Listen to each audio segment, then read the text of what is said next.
Hola, buenas tardes. Mi nombre es Nancy Esteves Torres y les voy a explicar un poco lo que es el diagrama de Molière. Bueno, pues el diagrama de Molière es una tabla en la cual podemos representar en un punto las condiciones en las que se encuentra un refrigerante en cualquier estado termodinámico y en cualquier parte del ciclo. Esta tabla se conoce como tabla pH o presión-entalpía. Bueno, pues en el eje vertical tenemos lo que es la presión medida en bares y en el eje horizontal la entalpía medida en kilojoules. Bueno, pues empecemos del lado, como podemos observar, en esta zona de aquí se forma una campana, por así decirlo, la cual recibe el nombre de curva de Andrews. De la curva de Andrews, en la parte izquierda tenemos lo que es el 100% de líquido saturado y del lado derecho de la curva tenemos lo que es el 100% del vapor saturado. Dentro de esta curva pues se encuentra lo que es el efecto refrigerante o bien la entalpía constante.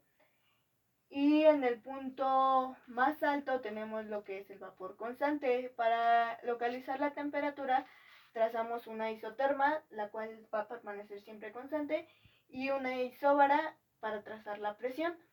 Para que quede un poco más claro, pues tenemos esta zona de aquí en donde ya lo mencioné, en el eje vertical tenemos lo que es la presión y en el eje horizontal la entalpía. De este lado tenemos lo que es el líquido, aquí en esta zona de aquí tenemos lo que es el punto crítico, en esta parte lo que es el gas o bien el vapor saturado.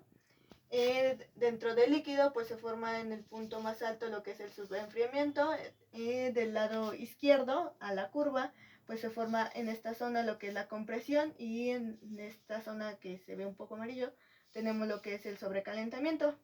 Dentro de la curva pues se forma lo que es una condensación y una expansión, la cual recibe el nombre de efecto refrigerante. Para que quede un poco más claro, pues tenemos un pequeño ejemplo en donde la presión alta es a 8 bares, la presión baja a 2 bares, la temperatura de aspiración a 10 grados centígrados, la temperatura de la válvula de expansión a 30 grados centígrados y el refrigerante a 134 A.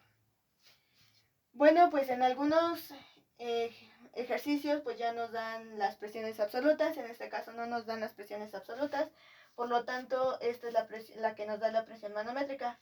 Para pasar la absoluta pues sumamos lo que es un bar y en la presión alta pues nos va a dar 9 bares y en cuanto a la presión baja nos va a dar 3 bares. Para trazar en el punto 1 debemos de saber que la presión la línea será llamada isóbara y la línea para la temperatura será llamada isoterma. Bueno, pues entonces en cuanto al punto 1, pues la presión baja es a 3 bares. Localizamos esta línea en la zona de aquí. Y la isoterma de esta manera, que se una a la isóbara de los 3 bares para localizar el punto 1. Lo mismo va a pasar para localizar el punto 2. En el punto 2 se va a localizar la isóbara a 9 bares, lo que es esta zona de aquí, y una isoterma a 30 grados Celsius. Entonces nos va a quedar el punto 2 de aquí.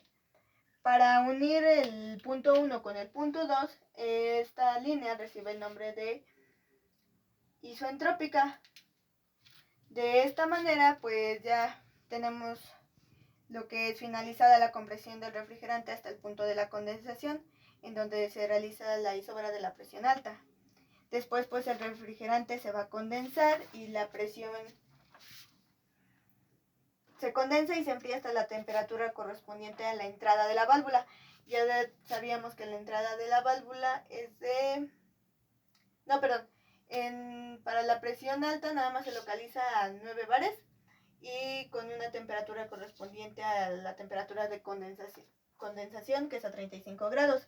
Entonces la temperatura de la válvula de expansión será la temperatura para el punto 3, el cual como va a permanecer la presión constante, pues se va a localizar en esta zona de aquí para el punto 3.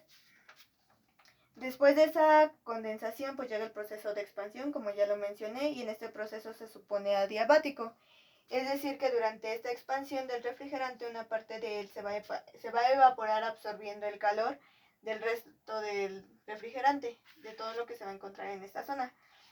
La expansión se va a producir siguiendo una línea adiabática, que va a ser el del punto 3 al punto 4, es decir, una línea vertical, al punto 1. Ya habíamos trazado aquí en esta zona el punto 1 y aquí sigue el punto 1. Entonces ya tenemos aquí el punto 3 y de esta manera trazamos de manera vertical y vamos a tener lo que es el punto 4. Finalmente, pues nos va a quedar el proceso de evaporación que al producirse presión constante, pues se desarrollará a lo largo de la isóbara correspondiente a la presión baja, desde el punto 1 hasta el punto 4. De esta manera, pues nos va a quedar lo que tenemos aquí, para que quede un poco más claro en toda la tabla. Lo que es del punto 1 al 2 es un ciclo de compresión. Del punto 2 al punto 3 es de condensación. Del punto 3 al punto 4 de expansión. Y finalmente del punto 4 al punto 1, en donde regresa, recibe el nombre de evaporación.